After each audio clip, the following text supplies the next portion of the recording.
Railway का भर्ती निकलता है, फॉर्म डाल देते हैं, सपना देख लेते हैं। फॉर्म डालने से सपना पूरा नहीं होता है। और जो बात मैं आपको वीडियो में बताऊंगा ना, 3 से 4 बात बताऊंगा और उसका समाधान क्या है मैं वो भी बताऊंगा। अगर आपका औकात बहुत कम है, आप कमजोर बच्चे हो, तो क्या कर सकते हो बताऊंगा, सब बताऊंगा। अभी रेलवे का भर्ती लाइन से निकलने वाला है, समय बहुत है।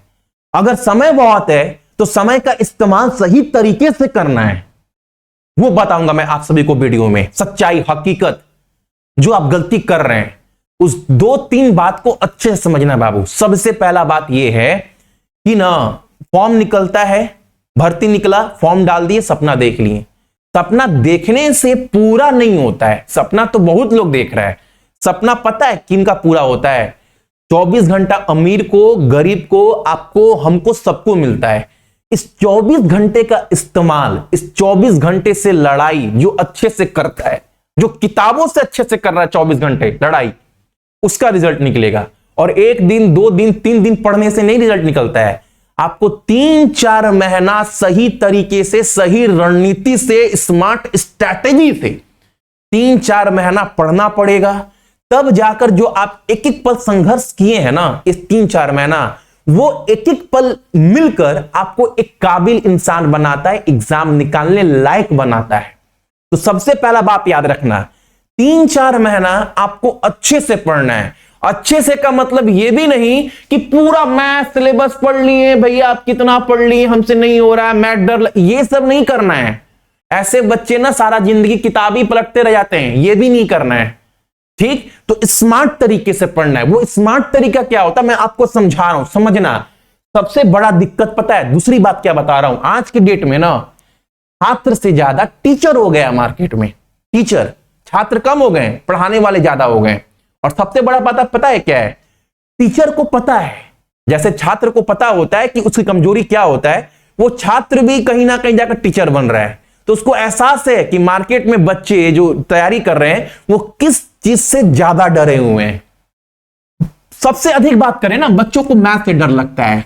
जो एक टीचर आज पढ़ा रहा है, खुद की तैयारी के दौरान जितना मैथ नहीं पढ़ा होगा एग्जाम निकालने के लिए, आज बच्चों को उतना मैथ पढ़ा दे रहा है, उतना उनके ऊपर बोझ डाल दे रहा है ना, कि बच्चे ना सुबह मैथ, शाम मैथ, रात मैथ, दोपहर मैथ, मैथ का डर अंदर से खत्म नहीं हो रहा है।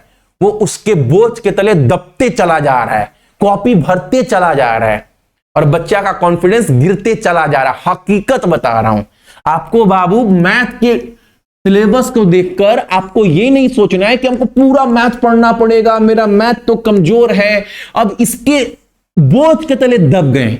आपको पंडित नहीं बनना है, आपको एग्जाम निकालना है। और एग्जाम उसी का निकलेगा इस करोड़ों के भीड़ में जिसका रणनीति जो है ना वो बिल्कुल स्मार्ट होगा, वन डे एग्जाम के तरह होगा। मेरा बात याद रखना। ये कैसे होता भैया, समझाते हैं बाबू। एक बात बताओ, उससे पहले मैं आपको समझाऊंगा ये तरीका। उसके पहले का बताओ, आपके एग्जाम में मान लो एएलपी में फर्स्ट स्टेज में 75 नंबर क्वेश्चन है, या फिर आपका RPF constable 120, NTPC 100, group D 100। कभी भी आप तैयारी बहुत कर लिए, सब पढ़ लिए, दुनिया भर का पढ़ लिए, कभी भी दुनिया भर का पढ़ने के बाद आपको खुद को पता नहीं होता है कि मेरा कॉन्फिडेंस लेवल बहुत गिर गया है। आप कभी भी एग्जाम में 75 में 75 लाते हैं नहीं, आता कितना है? 40, 42, 60, 55। कट ऑफ जाता कितना है? 50, 55। यानी पूरा पढ़ने के चक्कर में भैया जो हम कर भी सकते थे, जितना हम 60 तक पहुंच भी सकते थे, पूरा पढ़ने के चक्कर में भैया हमसे कुछ नहीं हुआ, बस वही बर्बाद कर दिए। तो बाबू सबसे पहले ना आपको यह काम नहीं करना है कि दुनिया भर का पढ़ने के चक्कर में जो चीज आपके पास है वो भी बर्बाद कर देना है। ठीक है, मैथ क्या पढ़ेंगे बाबू? मैथ देखो भाई, मैथ कमजोर है ना, मैथ कमजोर है ना। आप जब फॉर्म फिलअप किए थे तो आपको तो मालूम था कि मैथ सिलेबस में रहेगा, आपको मालूम था ना। तो फिर अभी घूम घूम के क्यों बोल रहे हो कि मेरा मैथ कमजोर है या मेरा मैथ कमजोर है? तो आपको फॉर्म फिलअप करने के लिए कोई बोला तो नहीं, सपना तो खुद से देख लिए, फॉर्म तो खुद से डाल दिए, सपना आपका, तो मेहनत भी आपको करना पड़ेगा। और मेहनत का मतलब यह भी नहीं मैथ अगर कमजोर है तो पूरा मैथ पढ़ना ही पड़ेगा तभी एग्जाम निकलेगा, ऐसा भी तो नहीं है बाबू, ऐसा भी तो नहीं है। मैं क्या बोल रहा हूं, मेरा बात सुनो। किसी भी मैथ का चैप्टर आप देखोगे ना, हकीकत बता रहा हूं, आज की डेट में ना एक मैथ के चैप्टर को लेकर ना टीचर इतना घुमा दे रहा है, इतना घुमा दे रहा है, बच्चे कॉपी भर जा रहा है एक चैप्टर के लिए।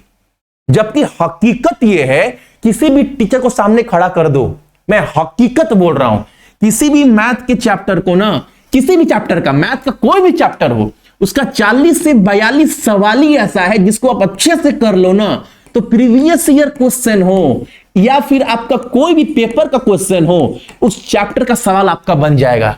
किसी भी चैप्टर का 30 से 35 40 अधिक से अधिक 40 क्वेश्चन उसका न्यू होता है। उसी को अच्छे से पढ़ो, समझो ना बाबू। और पूरा मैथ नहीं पढ़ना है हमको भैया, पंडित नहीं बनना है भैया, हमको मैथ इतना पढ़ना जिससे एग्जाम निकल जाए। हम बहुत कमजोर बच्चा है, बस ये दिमाग में रखना। अभी क्या बताओ, आपके एग्जाम में क्या सब्जेक्ट है?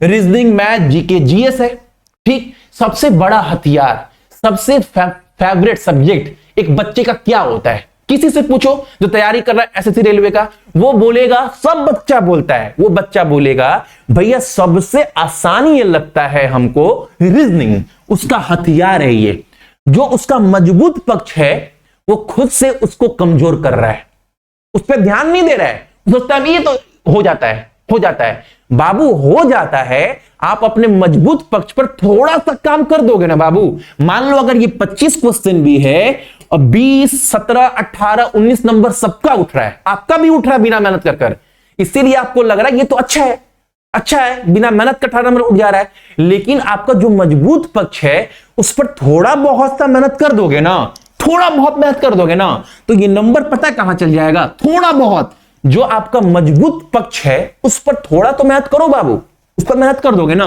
तो 23-24 नंबर आपका कहीं नहीं जाएगा। आपका मजबूत पक्ष, आपका हथियार, आपका खुद का खेती आपको 23-24 नंबर एग्जाम में देकर जाएगा।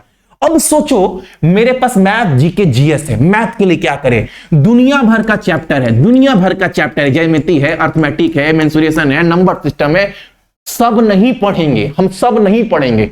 नहीं पढ़ो, हम डरा रहे हैं, हम टीचर हैं, अब सब पढ़ो पढ़ो, नहीं पढ़ेंगे, तुम्हारे बोलने से पढ़ लेंगे।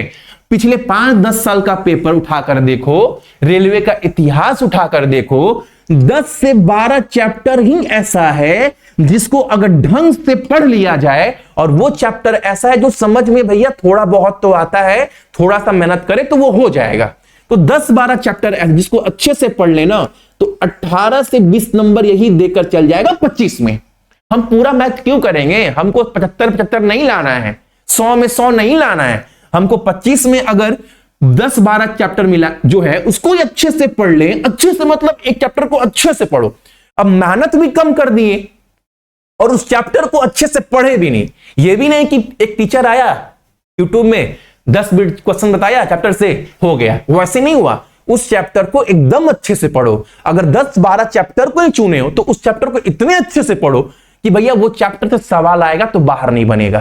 तो 18-20 नंबर ये दे दिया, 22-23 नंबर ये दे दिया, 40 नंबर तो मेरा यही हो गया है, हो गया है। अब देखो बात करते हैं जीएस का। जीएस में बाबू देखो भैया, मेरा 10th 12th में जीएस मेरा बहुत कमजोर है, हमको समझ में नहीं आता है। अरे नहीं आता है, थोड़ा बहुत तो आता है, थोड़ा बहुत तो आता है। मैंने बहुत बार वीडियो बनाकर बोला आपको क्या करना है। देखो मैं बार बार बोलना अच्छा लगता कि या का एप्लीकेशन डाउनलोड कर लो, खरीद लो, खरीद लो। आज भी सक्सेस की 98 के एप्लीकेशन पर साइंस का नोट्स पड़ा हुआ है। आप कुछ नहीं पढ़ सकते ना बाबू, आप कुछ नहीं पढ़ सकते। वहां पर बायोलॉजी का ना, बायोलॉजी का बहुत क्वेश्चन आता है। आप बायो का मैंने 1000 क्वेश्चन दिया है, 1 लाइनर, हिंदी इंग्लिश दोनों में। आप उसको कम से कम शुरुआत में पढ़ लो, ठीक है। उसके बाद देखना मोस्ट रिपीटेड क्वेश्चन, ये बहुत इंपॉर्टेंट है। ये भी 900 क्वेश्चन है, इसमें फिजिक्स, केमिस्ट्री, बायोलॉजी सब मिल जाएगा। कम से कम इतना तो पढ़ो भाई, 24 घंटा मिलता है। मैंने शुरुआत में बोला अच्छे से मेहनत करना है, इतना पढ़ लो और ये हो सकता है, ये हो जाएगा। भाई मैथ में कमजोर है, अब सब तो कमजोर नहीं है। फॉर्म तो डाले, कोई तो आपको घर से उठाकर फॉर्म डलवाया नहीं है, थोड़ा बहुत तो मेहनत करना पड़ेगा। इतना पढ़ लिए, उसके बाद भैया देखो इतना ही पढ़ने के बाद ना भैया हमको लग रहा है ना साइंस का बहुत सारा क्वेश्चन हम मार दे रहे हैं, आ जा रहा है। नहीं, कॉन्फिडेंस लेवल अब भी बहुत ऊंचा नहीं ले जाना है। अब क्या करना है, 2022 का जितना भी क्वेश्चन ग्रुप डी में बना है शिफ्ट वाइज, उसको पढ़ लेना। पढ़ लिए, एएलपी का क्वेश्चन पढ़ लो जो 22 में आया शिफ्ट वाइज। साइंस में बस इतना पढ़ लो ना, इतना पढ़ लो। साइंस में अगर 10 क्वेश्चन भी आएगा ना, एनटीपीसी में, ग्रुप डी में 20 क्वेश्चन भी आता है, तो आपका 60 to 70% क्वेश्चन यहीं से हो जाएगा। एकदम विश्वास के साथ बोल रहा हूं, इतना भी तो करो। ये सब सक्सेस की 98 एप्लीकेशन पर दिया गया है, आपके पास है तो पढ़ लो। अब जीके की बात आता है बाबू। जीके देखो एक ऐसा सब्जेक्ट है जिसमें आपको मेहनत करना है, और मेहनत भी मजदूर की तरह नहीं करना है, स्मार्ट तरीके से करना है मेहनत। जीके में बाबू आप सभी को मैं जो कंटेंट दिया हूं, देखो सब बोलता है कि मेरा कंटेंट अच्छा है, मैंने आपको सजा कर कंटेंट दिया है, वो मुझे अपने आप से ज्यादा उस कंटेंट पर विश्वास है, और बार बार मैं ये प्रमाणित प्रूफ देता आया हूं। देखो एग्जाम में वहां से क्वेश्चन आज भी बन रहा है, फिर बनेगा। मैं बार बार बोलता हूं 3600 जो क्वेश्चन दिए वन लाइनर, इसको आप बना लो, याद कर लो। आप 3600 में ना देखोगे ना, जब 3600 क्वेश्चन सॉल्व करोगे तो आप देखना आपको 50% क्वेश्चन आ रहा है, बाकी क्वेश्चन कवर कर लेना। इतना कर लो, उसके बाद आंख बंद कर कर स्टैटिक जीके दिए हैं, ये टॉपिक अगर कंप्लीट कर लिए, कुछ नहीं पढ़ना है। करेंट अफेयर तो डेली करवा ही रहे हैं, अब बता ही रहे, एग्जाम से पहले ही बोलते हैं इतना पढ़ लो हो जाएगा, इंपॉर्टेंट क्वेश्चन है। जीके की बात करें, जीके में बस अगर आप ये 2 टॉपिक कर लिए ना बाबू जीके में, तो आपका जीके ये दोनों मिलाकर अगर 100% क्वेश्चन आता है, तो 60 to 70% क्वेश्चन आपका ऑटोमेटिक यहां से कवर हो जाएगा। और जीके में 50%, 40% नंबर भी अगर आपका उठने लगा, तो आप मान लो ना जो बच्चा रिजल्ट निकालता है उस कैटेगरी में हो। क्योंकि जीके एक ऐसा सब्जेक्ट है, जिस बच्चे का 50% नंबर भी जीके से ऊपर उठने लगा, वो बच्चा कहीं ना कहीं एग्जाम निकालने के काबिल है। बहुत बड़ा खेल नहीं है रेलवे, लेकिन रेलवे की तैयारी के आगे समझना पड़ेगा कि हमको एग्जाम निकालने के लिए पंडित नहीं बनना है। क्या बनना है? एग्जाम निकालने के लायक बनना है। और एग्जाम निकालने के लायक वही बनेगा जो पूरा दुनिया भर का किताब, सिलेबस, दिन रात बोझ की तरह दब रहा है, वो लायक नहीं बनेगा।